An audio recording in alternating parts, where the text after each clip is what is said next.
we have Mikanko, Hero. Man, you know, there's so many decks you're about to see in this video that this is actually insane. Make sure you guys smash the living crap out of that subscribe button so you guys don't miss out on more awesome content. We're going to be starting off with the Day 2 bubbled Mikanko deck here. And to be honest with you, I'm very happy to see that Mikanko has been doing well. Now, from what the duelists told me, they were the only Mikanko player to make it into Day 2. So I'm going to clap for that. I think it's impressive to see that this deck has been doing well. And all the variations that we've seen with this deck kind of bringing itself to the table here. People still don't know the battle phase reflection effect literally is like the best thing here. And then the double-edged sword here literally is pretty much a massive OTK here, just based on, you know, being able to do all the reflections back at the opponent. So I think it's pretty nice. And in terms of like how the deck functions, it's just battle phase reflection, and then an aspect of control, cleanup on aisle 9 with Zeus. It's definitely some of the more interesting stuff that I think I've seen.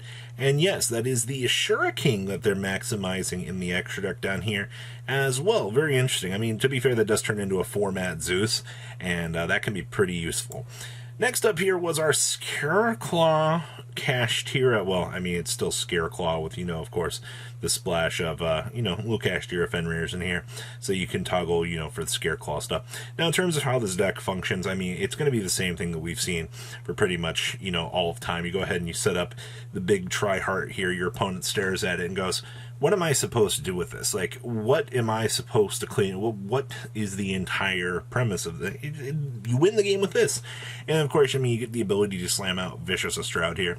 And your opponent's also going to look at that and go, wow, an entire field out of nowhere. Just what I wanted to deal with. And, unironically, this deck can actually make the Underworld Goddess pretty free. Outside of that, I mean, it's free adventure stuff, free setup with the Griffin Rider, and then you just kind of ride Tri-Heart to victory.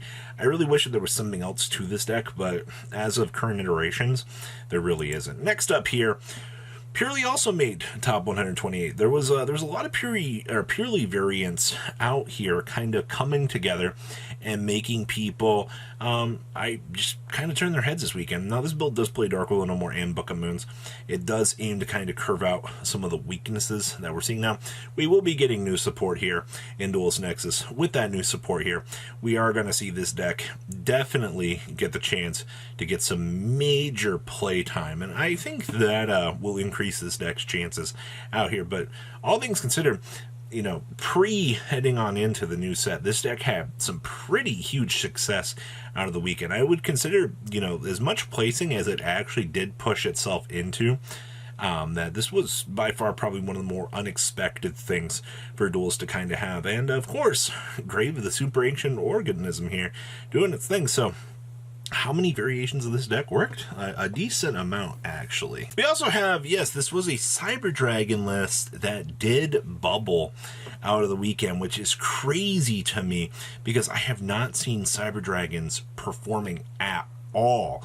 This actually came pretty strangely out of left field here, and I do think the duality did have something to do with this, where you're able to kind of expedite some of the process of this deck. I mean, anytime that a deck can basically cheat out a Dragoon, I think people definitely are going to look at it and go, wow, you know, like, that's pretty useful. And I mean, to be honest with you, it is. You are going to have to be aware, though, that, you know, with the interactions and things that this deck does, it does have some severe weak points now. But you can still go second, contact off with a field. Those are all things that I always liked about the Cyber Dragon deck, was the immediate access paths that you got with this deck and the ability to clean up some of those things. And now, with 100% more Dark Dragoon, you can do some pretty hilarious things in terms of management. So good stuff. Next up here is Elemental Hero. This was the legendary duelist that came out of nowhere and I think really shook things up. And one of the things that I want to point out for this deck is this is the first time I think I've seen Neos have success. Yes, the one brick actually got hard carried up through Top Cut, which is amazing. We also did get the chance to see Gozen Match and Rivalry here being two amazing floodgates.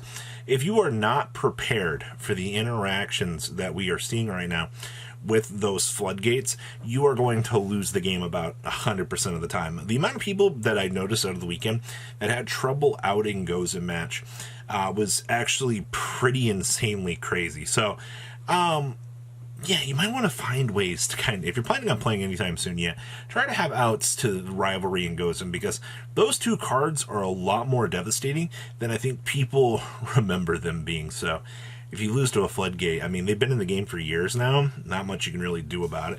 Next up is our Mana DM / Bysteel Synchro deck. Now, what this whole deck aims to do is you get to use Lubellion with Assault Synchron and start accessing your level 10 package. Now, Tri-Edge Master did see play in this deck, and if you've been wondering where all of the hype for Tri-Edge Master has been coming from, it's because it's a stepping stone for this deck. And basically, you get the ability to make a level 6, and then you're kind of off to the races for, you know, what benefits you get for this.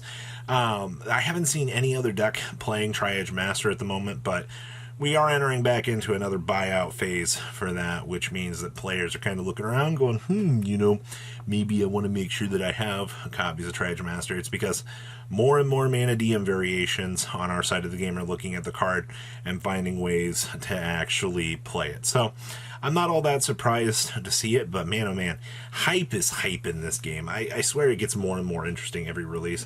Next up here is our Rika Sun Avalon pile.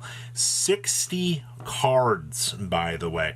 I gotta clap for it. I'm impressed that these heavy, crazy variations actually can pull it out of their butt and work here. And yes, that is Spiritual Water Art Aoi down here actually pulling it off. I've gone on so many talks about Aoi on this channel. I think the hand knowledge that you get from that card is insane, and it's free real estate for this deck because everything essentially is able to be tributed. You go through all of these loops and you're like, oh, okay, like this is pretty easy access for what you want to do. I think that's pretty doable. Outside of that, yeah, 60 card variants actually being relevant right now, I think is pretty good. Outside of that, yeah, Spiritual Water Art Aoi is an amazing card.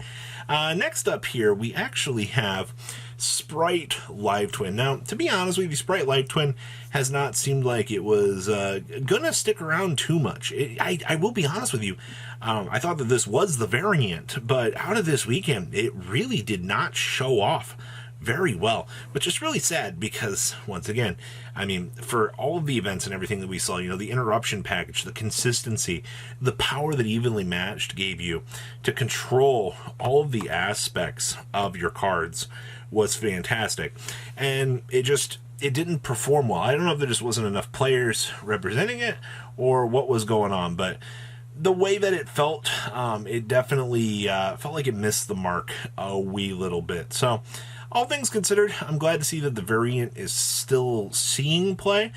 It's just, in the top end of the super competitive scene, it just felt like it wasn't good enough at the end of the day.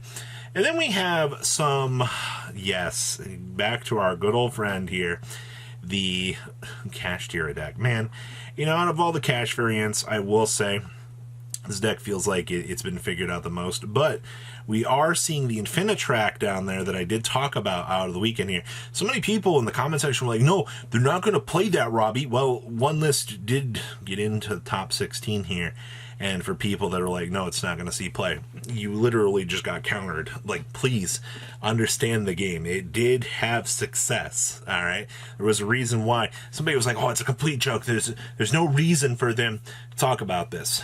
It worked. It did see success out of the weekend, so that's amazing. Outside of that, Cash Tira, at least in terms of this variant, feels massively figured out, and I think that we're going to probably continue to see this deck stay this way as long as we're in the current format here. Now, in terms of your wrap-up here, as of filming this is everything that I have seen. There's probably more out there, more coming.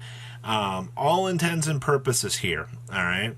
I think that the format, all the rogue cool things are pretty much on the table. I think that now that we've definitely figured out everything that's existing, we'll see how things go, but I definitely expect a Duelist Nexus shakeup. I am expecting to see a lot more cool ideas out here actually continue to work, and outside of that, the format looks good. I think we're in a good place right now. We just need a little bit more cleanup on some of the current meta. So please, leave a comment down below, tell me what you guys think. I'll see your beautiful faces back here later today, guys. Peace. Patrons, thank you.